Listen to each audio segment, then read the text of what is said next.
ইরানের এই যে বিজ্ঞানীদের হত্যা করা হলো, হামাসের নেতাদের হত্যা করা হলো ওয়েভ দিয়ে, মোবাইলের বিস্ফোরণ। দূর থেকে ওয়েভ ছেড়েছে ইসরায়েল থেকে, মোবাইল এখানে বিস্ফোরণ হয়ে গেছে। মানে এই মোবাইলের ওই ওয়েভ বোঝার ক্ষমতা আছে। তো ওই ওয়েভ বোঝার যেমন ক্ষমতা আছে, এই মোবাইলের আওয়াজ বোঝারও ক্ষমতা আছে। সে আওয়াজ আমরা জানি। আর কোরআন কার আওয়াজ? কোরআন কার আওয়াজ?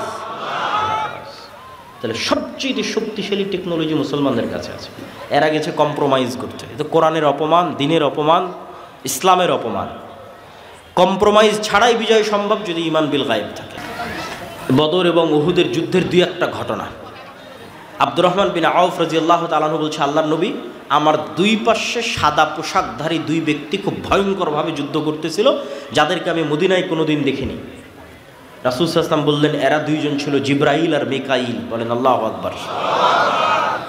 এক সাহাবী বলতেছে, রাসূল সাল্লাল্লাহু আলাইহি ওয়াসাল্লাম, আমি একজন মুশরিকের পিছনে ধাওয়া করলাম, তাকে আহত করার জন্য, আঘাত করার জন্য। আমার আঘাতের আগে সে উল্টে পড়ে আছে এবং তার ক্ষত স্থান থেকে রক্ত বের হচ্ছে। রাসূল সাল্লাল্লাহু আলাইহি ওয়াসাল্লাম বললেন, এটা তৃতীয় আসমান থেকে আসা ফেরেশতা ছিল।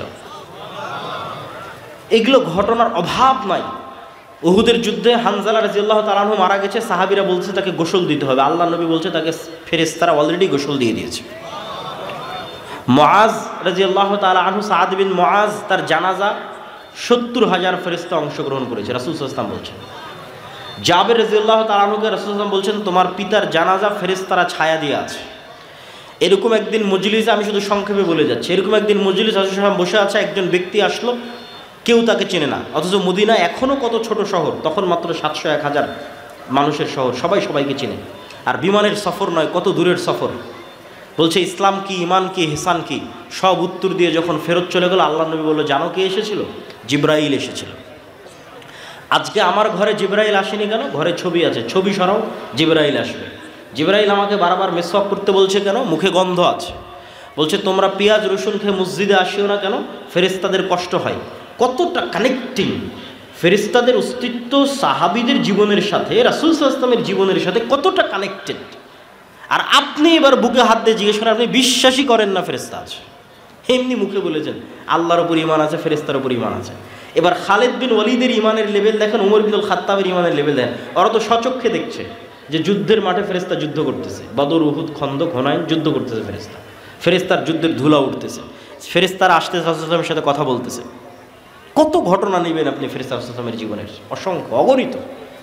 সম্মানিত উপস্থিতি, ফেরেশতা এবং শয়তানের অস্তিত্ব পরস্পর বিপরীত। আপনি ফেরেশতাদের সাথে বন্ধুত্ব করছেন না শয়তানের সাথে বন্ধুত্ব করছেন, আপনার উপর।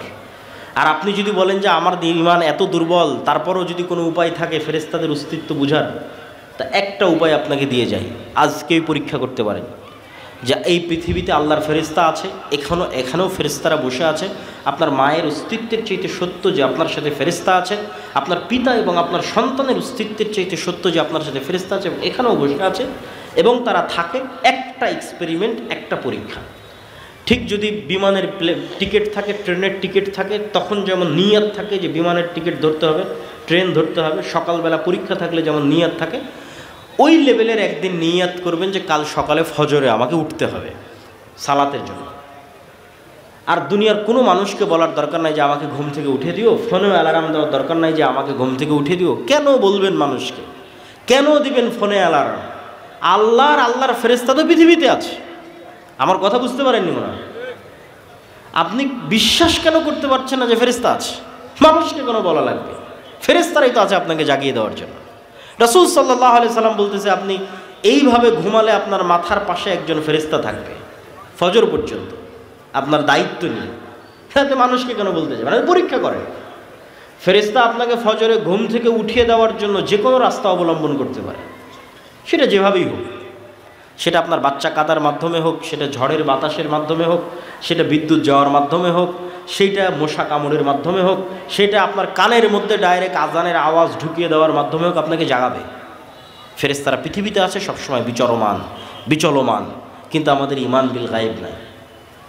মূসা আলাইহিস সালাতু ওয়াস সালামকে আল্লাহ এটাই শিখিয়েছে যে মূসা, যেই লাঠি দিয়ে তুমি গাছের পাতা পাড়তে, যেই লাঠি দিয়ে তুমি লাফ দিয়ে গর্ত পার হয়ে যেতে, তোমার ওই হাতের লাঠিকে আমি সাপ বানিয়ে দিলাম, যাও। যাতে তুমি শিখো যে দুনিয়ায় মানুষ যা দেখে এগুলোই সব নয়, এরও ঊর্ধ্বে মহাশক্তিমান আল্লাহ আছে, তার উপর ভরসা রাখতে হবে। এটা যাতে মুসা শিখে, কেননা মুসার লড়াই হবে পৃথিবীর সবচেয়ে শক্তিশালী বাদশাহ ফেরাউনের সাথে, অত্যাচারী বাদশাহ ফেরাউনের সাথে। দুনিয়াবি লজিকে এই লড়াই বিজয় অর্জন অসম্ভব। যদি কেউ মুসা আলাইহিস সালাম যদি ন্যূনতম চেষ্টা করতেন আমি দুনিয়াবি মাধ্যমে ফেরাউনের সাথে বিজয় অর্জন করতে যাব, তাহলে ওই যে মন্দির পাহারা দেওয়ার মতো কম্প্রোমাইজ করতে হতো।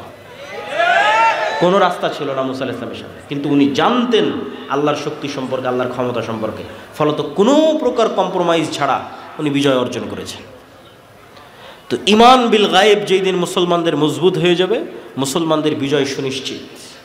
কেননা শক্তি ক্ষমতা ফেরাউনের তুলনায় মুসার যত দুর্বল ছিল, আজকের মুসলমানদের অত দুর্বল নয়। আর শক্তি ক্ষমতা আবু বকর, ওমর, ওসমানের, পারস্য রোমানের তুলনায় যত দুর্বল ছিল, আজকের মুসলমানদের অত দুর্বল নয়। দুর্বল কিসে? ঈমানই নাই আল্লাহর উপর, আল্লাহর শক্তির উপর, এটাই দুর্বল। তো আল্লাহর উপর বিশ্বাস অর্জন করতে হবে, ফেরেশতাদের উপর বিশ্বাস অর্জন করতে হবে।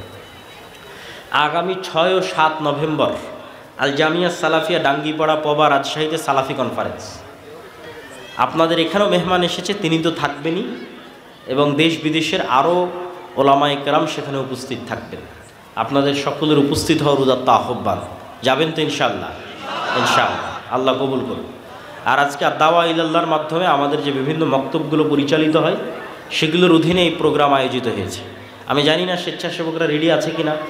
তারা যদি রেডি থাকে, তারা যদি ভিতরে যায় আপনাদের কাছে সহযোগিতার জন্য এই মুহূর্তে, রেডি থাকলে আমি যাওয়ার আহ্বান করব। যদি যায় তাহলে আপনারা সর্বোচ্চ পর্যায়ের সহযোগিতা করার চেষ্টা করবেন। আলহামদুলিল্লাহ, আমাদের দাওয়া ইলাল্লাহর অধীনে প্রায় 600টা মক্তব সমগ্র বাংলাদেশে পরিচালিত হচ্ছে, যার জাতীয় মক্তব প্রতিযোগিতা এবছর টিভি চ্যানেলে আয়োজিত হবে ইনশাআল্লাহ, আল্লাহ সুবহানাহু ওয়া তাআলা যদি কবুল করে। আর যে বিষয়ে আমি আলোচনা করতেছি এবছর, আল ঈমান বিল গায়ব, এই বিষয়ে বই আসতেছে, আল্লাহর পথে যাত্রা নামে সালাফি কনফারেন্সে প্রকাশিত হচ্ছে। যদি যান তাহলে আশা করি নিতে পারবেন ইনশাআল্লাহ। দলিল তো বিস্তারিত এখানে অত বলতে পারলাম না, সব ওখানে পয়েন্ট বাই পয়েন্ট বিভিন্ন দলিল দেওয়া আছে। কেন আমার অবজারভেশন হচ্ছে মুসলমানদের ঈমান বিল গায়েবই নাই। ঈমানই নাই তো কী করবে?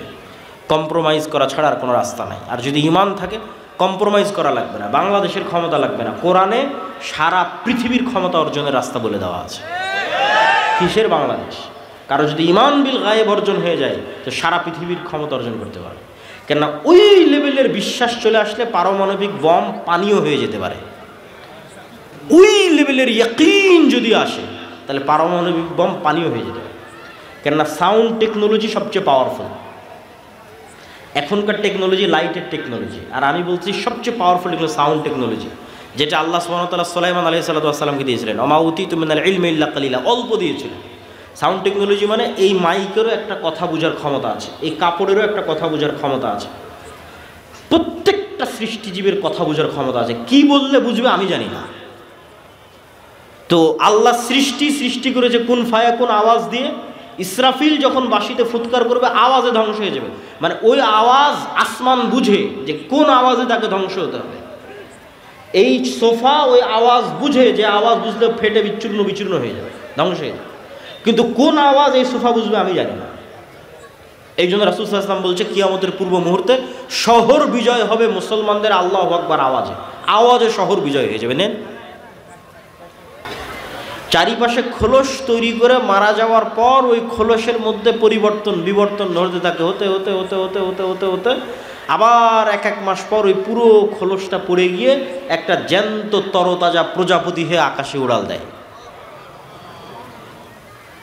তো মধ্যের 1 মাস এভাবে মৃত অবস্থায় থাকলো, তার আগের 1 মাস পোকা অবস্থায় থাকলো, আর শেষে প্রজাপতি হয়ে আকাশে উড়াল দিল।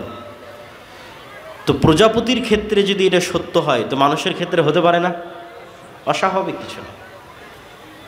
তো আল্লাহর প্রত্যেকটা সৃষ্টিজীবের মধ্যে নিদর্শন আছে। তো আমি আপনার চেহারা যেভাবে দেখতেছি আর আপনি আমাকে যেভাবে দেখতেছেন, পৃথিবীর অন্য প্রাণীরা আমাদের এভাবে দেখে না। আপনি আমাকে যেভাবে সাদা কালো হিসেবে দেখতেছেন, আর আমি আপনাকে যেভাবে সাদা কালো হিসেবে দেখতেছি, পৃথিবীর অন্য প্রাণীরা আমাদেরকে এভাবে দেখে না। তার একটা উদাহরণ দেখেন, জি, এই দিকে মনোযোগ দেন। তার একটা উদাহরণ হচ্ছে কুকুর। কুকুরের ঘ্রাণ শক্তি মানুষের ঘ্রাণ শক্তির চাইতে 10,000 গুণ বেশি।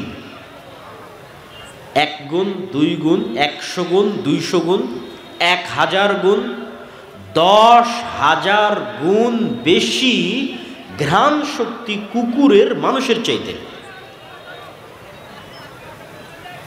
একটু সামনে ওনাকে বসতে দিতে হবে।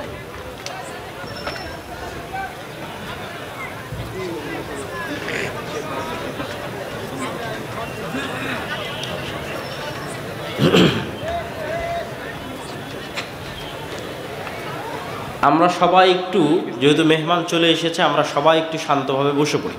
পিছনে যারা আছেন দয়া করে তারাও বসে পড়েন, হাতের ডানে যারা আছেন তারাও বসে পড়েন। আমি আমার বক্তব্য দীর্ঘায়িত করব না, উনি বক্তব্য দিবেন, আবার সেটার অনুবাদ করব, তারপরে শায়েখ আব্দুর রাজ্জাক বিন ইউসুফ আসবেন, উনিও আপনাদের সামনে বক্তব্য দিবেন। তারপর ওই যে পিছনে আরও বসার ব্যবস্থা করে দিতে বলেন, আমার মনে হয় বসার ব্যবস্থা পাচ্ছে না লোকজন।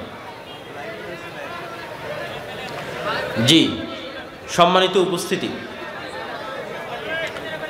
ভাই সমস্যা নাই, ওরা বসে যাবে। ভাই ক্যামেরাম্যান যারা আছেন আপনারা বারবার না উঠে একবারই সেট আপ করে বসে পড়েন, আপনারা লোকজনকে ডিস্টার্ব দিয়েন না।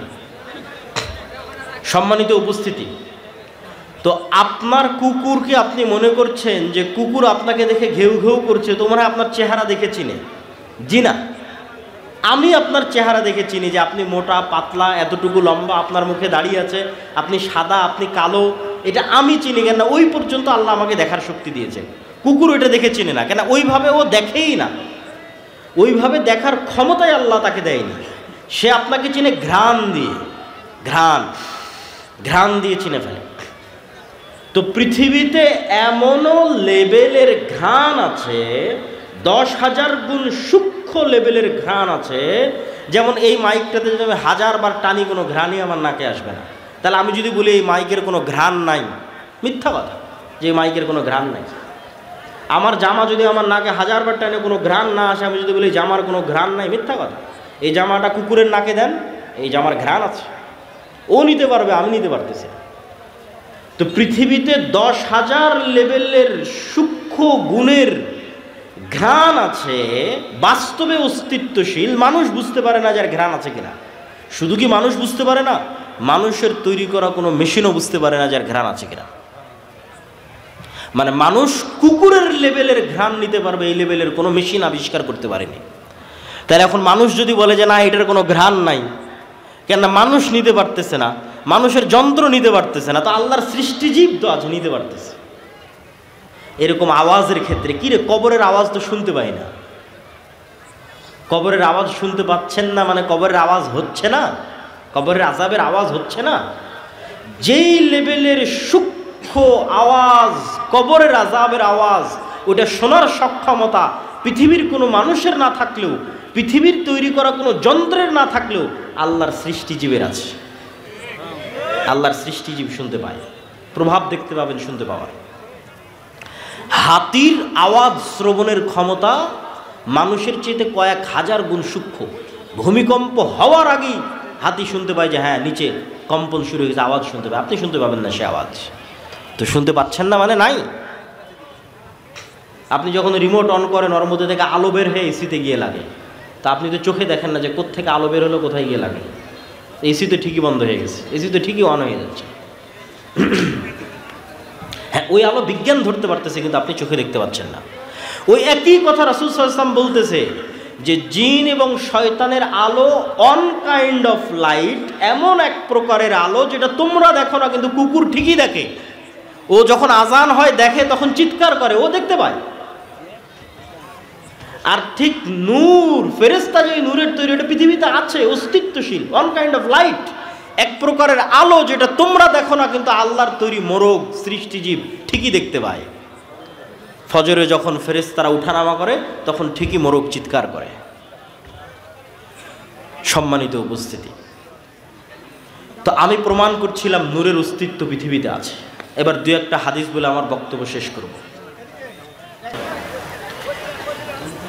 আজকে আপনারা এখানে আসার আগ পর্যন্ত শুনতেছিলেন এই প্রোগ্রামে আব্দুল্লাহ বিন আব্দুর রাজ্জাক আসবে, তো আপনাদের ঈমান ছিল যে আব্দুল্লাহ বিন আব্দুর রাজ্জাক আসবে। আর এখন আমি যখন চলে এসেছি, এখন আপনাদের কি হয়ে গেছে বলেন তো? বলেন না যে ইয়াকিন হয়ে গেছে। কি হয়ে গেছে? জোরে বলেন তো, কি হয়েছে?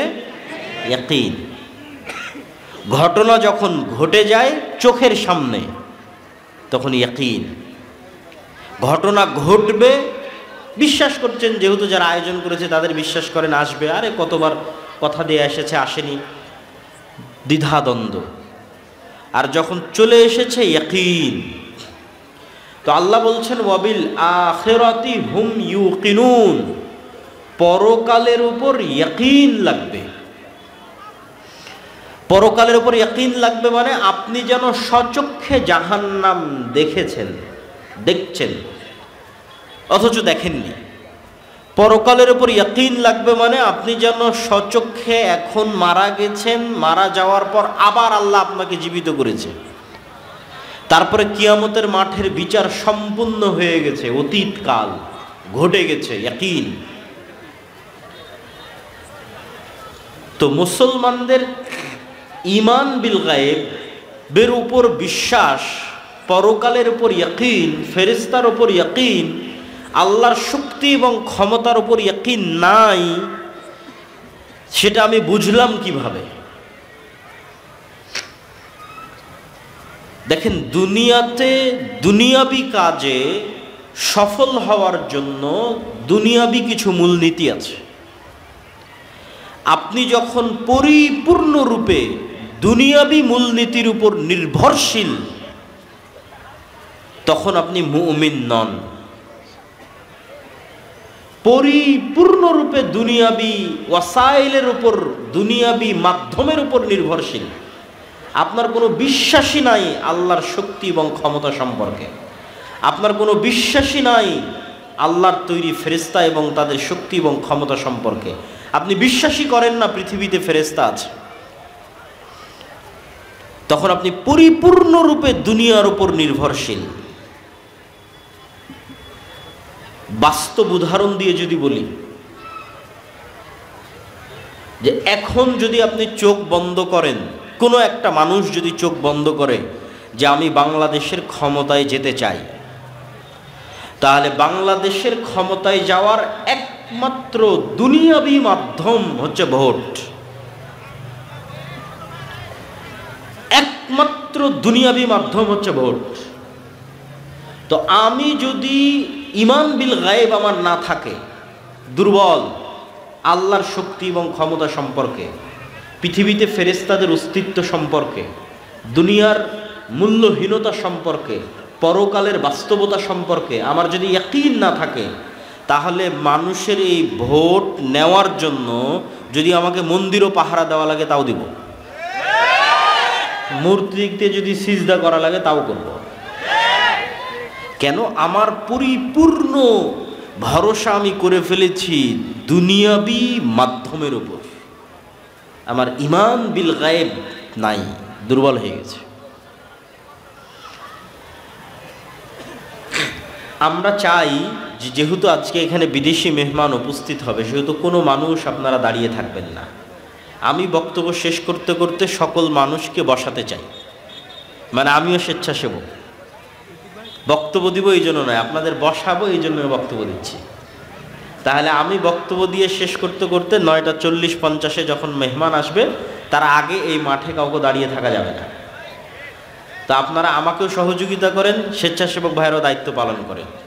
আউড় বিছিয়ে দেন, কাপড় বিছিয়ে দেন, আপনারাও নিজ উদ্যোগে বিছিয়ে নেন এবং বসে পড়তে থাকেন। মুসা আলাইহিস সালাতু ওয়াস সালাম ফেরাউনের সামনে দুনিয়াবি শক্তির দিক থেকে যত দুর্বল ছিলেন, আজকের গাজার মানুষ ইসরায়েলের শক্তির সামনে দুনিয়াবি দিক থেকে অত দুর্বল নয়। যদি আমি বুঝাতে না পারি তাহলে আমার ব্যর্থতা, আর কেউ যদি কোরআন পড়ে বুঝতে না পারে তাহলে তার ব্যর্থতা, কোরআন না বুঝার ব্যর্থতা। আবারও কল্পনা করেন, আজকের গাজার মানুষের দুনিয়াবি শক্তি আর ইসরায়েলের আজকের দুনিয়াবি শক্তি, দুটার মোকাবেলায় গাজার মানুষ যত দুর্বল, যত অসহায়, আজ থেকে 3000 4000 বছর আগে মুসা আলাইহিস সালাম এবং বানু ইসরাইল ফিরাউনের দুনিয়াবি শক্তির সামনে দুনিয়াবি দিক থেকে তার চেয়ে বেশি অসহায় ছিলেন। আর আজ এটা শুধু গাজার মানুষের কথা বললাম, আর পুরো মুসলিম বিশ্বের কথা যদি বলি তাহলে আর মুসা আলাইহিস সালামের উদাহরণ দিব না।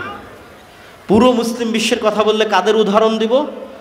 তৎকালীন রোমান সাম্রাজ্য, মুহাম্মদ সাল্লাল্লাহু আলাইহি ওয়াসাল্লাম, আবু বকর, ওমর, ওসমান, আলীর যুগের রোমান সাম্রাজ্য পারস্য সাম্রাজ্যের তুলনায় খোলাফায়ে রাশিদিন দুনিয়াবি দিক থেকে, পারস্য এবং রোমান সাম্রাজ্যের তুলনায় খালিদ বিন ওয়ালিদের বাহিনী দুনিয়াবি দিক থেকে যতটা দুর্বল ছিল, আজকের সমগ্র বিশ্বের মুসলমানেরা এবং মুসলিম দেশগুলো আজকের আমেরিকা এবং ইসরায়েলের তুলনায় শতগুণ বেশি শক্তিশালী। আবারও বুঝেন, আমি এবার মুসা আলাইহিস সালাম আর ফেরাউনের উদাহরণ ছেড়ে দিয়েছি। এবার মুহাম্মদ সাল্লাল্লাহু আলাইহি ওয়াসাল্লাম এবং তার সাহাবীরা, আবু বকর, ওমর, ওসমান, খালিদ বিন ওয়ালিদ, আমর ইবনে আস, আব্দুর রহমান বিন আউফ, এরা যুদ্ধ করছে, মুজাহিদ, উমাইয়া খেলাফা, বড় বড় যুদ্ধ হচ্ছে। তো ওদের দুনিয়াবি শক্তি আর রোমান এবং পারস্যদের দুনিয়াবি শক্তির যে তুলনা, ওই তুলনায় ওই যুগের মুসলমানদের দুনিয়াবি শক্তি ওই যুগের পারস্য এবং রোমানদের চাইতে যতটুকু ছিল, আজকের মুসলমানদের দুনিয়াবি শক্তি ওই যুগের মুসলমানদের তুলনায় শতগুণ বেশি। আপনারা কি আমার কথা বুঝছেন না বুঝতেছেন না? তাহলে মুসলমানেরা মাজলুম কেন? আর তখন কম শক্তি নিয়ে বিজয়ী কেন? পার্থক্য কোথায়? যে আবু বকর, ওমর, ওসমান, খালিদ বিন ওয়ালিদ তাদের যুগে কম শক্তি নিয়ে, আজকের তুলনায় কম শক্তি নিয়ে বিজয়ী, আর আজকে আমরা বেশি শক্তি থাকার পরেও মাজলুম, পরাজিত। কেননা আজকের মুসলমানদের ঈমান বিল গায়েব নাই, অদৃশ্যের শক্তির উপর মজবুত বিশ্বাস নাই। আর যদি বলি খালিদ বিন ওয়ালিদ, আমর ইবনে আস, যারা জেরুজালেম বিজয় করেছিল, তাদের অদৃশ্য শক্তির প্রতি কেমন বিশ্বাস ছিল? তাহলে দুই একটা উদাহরণ দেখেন।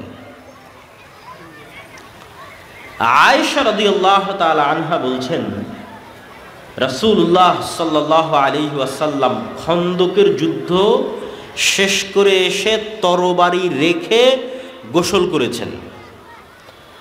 জিব্রাইল আলাইহিস সালাতু ওয়াস সালাম এসে মুহাম্মদ সাল্লাল্লাহু আলাইহি ওয়াসাল্লামকে বলছে, ওয়াজা'তাস সিলাহ, আপনি আপনার অস্ত্র রেখে দিয়েছেন, আমরা তো অস্ত্র রাখিনি। তোমরা অস্ত্র রাখনি মানে? খন্দকের যুদ্ধে মক্কা সহ সমগ্র আরবের অসংখ্য গোত্র একত্রিত হয়ে 10,000 বাহিনী মিলে পুরো মদিনা ঘিরে ফেলেছিল। মদিনার পতন ঘটাতে হবে। তখন মদিনার মধ্যে 3টে ইহুদি গোত্র ছিল, বানু কুরাইজা, বানু কায়নুকা, বানু নাজির। এরা মুহাম্মদ সাল্লাল্লাহু আলাইহি ওয়াসাল্লামের সাথে লিখিত চুক্তি করেছিল যে আমরা এক থাকব, ধোঁকা দিব না। কিন্তু খন্দকের যুদ্ধের সময় এই 3 ইহুদি গোত্র গাদ্দারি করেছে, মুনাফিকি। তো জিব্রাইল বলছে, যুদ্ধ তো মক্কার মুশরিকদের সাথে শেষ হয়েছে, গাদ্দারদের সাথে তো এখনো শেষ হয়নি। মদিনার মধ্যে এখনো গাদ্দার আছে। এই সমস্ত গাদ্দারদের মদিনা থেকে বের করতে হবে, তারপরে যুদ্ধ শেষ হবে। আপনি বের হন তাড়াতাড়ি। তো মুহাম্মদ সাল্লাল্লাহু আলাইহি ওয়াসাল্লাম সাহাবীদেরকেও বের হওয়ার আদেশ দিলেন। এবার আনাস রাদিয়াল্লাহু তাআলা আনহু বলছেন, আমরা মুহাম্মদ সাল্লাল্লাহু আলাইহি ওয়াসাল্লামের সাথে, মনে করেন সোনাইমুড়ি বাজার, এই সোনাইমুড়ি এলাকা, এখানে আমরা অভিযান পরিচালনা করার জন্য আসতেছি। তো এখানে অভিযান পরিচালনা করতে এসে আগেই আমার গাড়ির আগেই আর 10টা মোটরসাইকেল যাচ্ছে। তো মোটরসাইকেল যাওয়ার ধুলা উঠতেছে।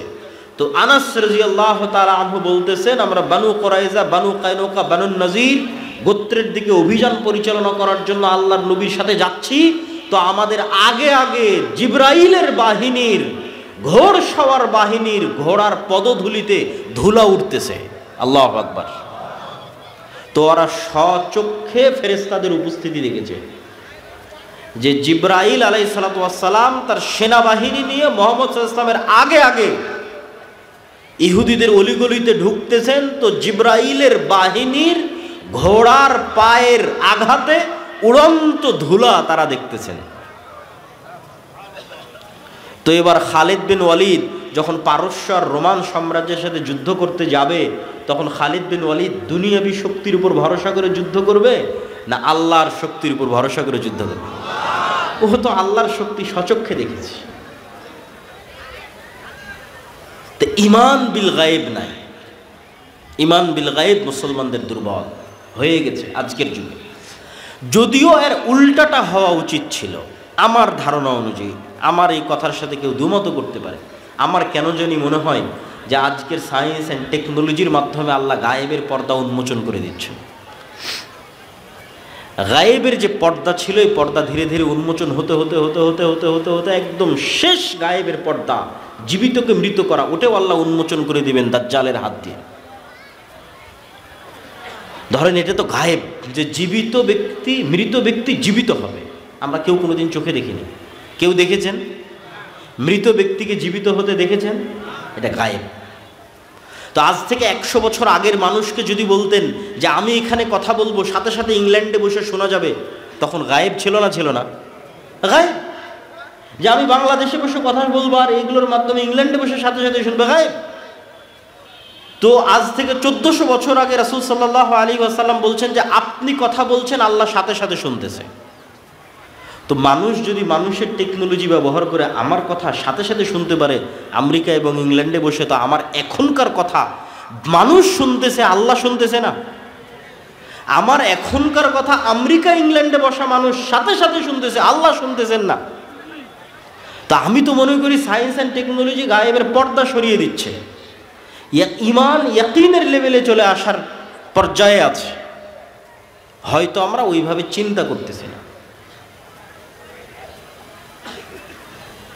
আজকে যেই সভ্যতার ওপর দাঁড়িয়ে আছে আধুনিক সভ্যতা, লাইট ওয়েভ তরঙ্গ, যেটার মাধ্যমে এগুলো সব চলতেছে, কম্পিউটার বলেন, ইন্টারনেট বলেন, রিমোট বলেন, ওই ওয়েভ তরঙ্গ সব কিছু, এইটার উপর পুরো বিশ্ব দাঁড়িয়ে আছে। এইটাকেই যদি শুধু আপনি এইভাবে কল্পনা করেন, আমি বলতেছি এটা বাস্তব সত্য, আল্লাহ সুবহানাহু ওয়া তাআলা এটার মুখাপেক্ষী নয়। কিন্তু মানুষই পারবে, যদি আল্লাহ মানুষকে ক্ষমতা দিত, আমি সেটা দেখাচ্ছি। তো মানুষই যদি পারে, তাহলে আল্লাহ কতটা পারেন সেটার বিশ্বাস অর্জনের জন্য। সেটা কি? আপনি এবং আমি যদি আজকে আলোর গতির চাইতে বেশি গতি অর্জন করতে পারি, আগে আমরা ঘোড়ায় যেতাম, এখন গাড়িতে যাচ্ছি, বিমানে যাচ্ছি, রকেটে যাচ্ছি, করতে করতে ধরেন আলোর চাইতে বেশি গতি অর্জন করে নিলাম, যেটা মানুষের দ্বারা সম্ভব নয়। অর্জন করে নিয়ে যদি আমি আলোর গতিতে আলো 30 বছর চললে যতদূর যাবে আমি ততদূর চলে গেলাম, অতি সহজ কল্পনা করা। আমি যেটা বলছি এটা কল্পনা করা কঠিন কিছু নয়, 2 মিনিট লাগবে আপনার কল্পনা করতে, যে আমি আলোর চেয়ে বেশি গতি অর্জন করলাম, করে আলো 30 বছর চললে যতদূর যেত আমি ওর আগেই ওখানে চলে গেছি। 30 বছর চললেও যতদূর যেত, যেহেতু ওর চেয়ে বেশি গতি অর্জন করেছি, গিয়ে ওখানে বসে আমি মোবাইলের মতো একটা যন্ত্র বানিয়েছি। কল্পনা করে মোবাইলের মতো একটা যন্ত্র, ক্যামেরার মতো একটা যন্ত্র বানিয়েছি। ওখানে বসে থেকে যদি আমি এখন দূরবীন ধরি দুনিয়ার দিকে, আর মোবাইলের মাধ্যমে যদি দুনিয়ার আওয়াজ শোনার চেষ্টা করি, তাহলে আজ থেকে 30 বছর আগে আমি রাতের অন্ধকারেও যা বলেছি তা আমিই শুনতে পাবো। আমি যা বলেছি আমিই তা শুনতে পাবো, আমার 30 বছর আগের কথা। আর যদি দূরবীন ধরি, তাহলে আমি রাতের অন্ধকারে যা করেছি, দিনে যা করছি, যেখানে যা করছি, প্রত্যেকটা জিনিস ঠিক লাইভ যেভাবে দেখা যায় ওভাবে লাইভ দেখা যাবে। কেন এগুলো সব আলোর মধ্যে ভেসে যাচ্ছে। আমার এই চেহারা, আমার কথা আলোর ওয়েভের মধ্যে ভেসে আমেরিকা পৌঁছে যাচ্ছে। তো এইটা 30 বছর চলতে থাকে, যতদূর যাবে আমি ওর আগে অতদূর পৌঁছে গেলে এগুলোই সব দেখতে পাবো, শুনতে পাবো। আপনি যদি 1400 বছর আগে চলে যান, তো বদরের যুদ্ধ লাইভ দেখতে পাবেন, যদি ওই লেভেলের যন্ত্র আবিষ্কার করতে পারেন। দূরবীন যদি ধরতে পারেন মক্কায়, তাহলে লাইভ দেখা যাবে বদরের যুদ্ধ। মানুষের কোনো আমল হারিয়ে যায় না, অসম্ভব। আল্লাহ সুবহানাহু ওয়া তাআলা কিভাবে মানুষের বিচার করবে আল্লাহ ভালো জানে, কিন্তু মানুষের আবিষ্কার করা জিনিস দিয়ে আমি বলতেছি যে মানুষের কোনো কথা হারিয়ে যায় না, মানুষের কোনো কাজ হারিয়ে যায় না, মানুষই মানুষের বিচার করে ফেলতে পারবে।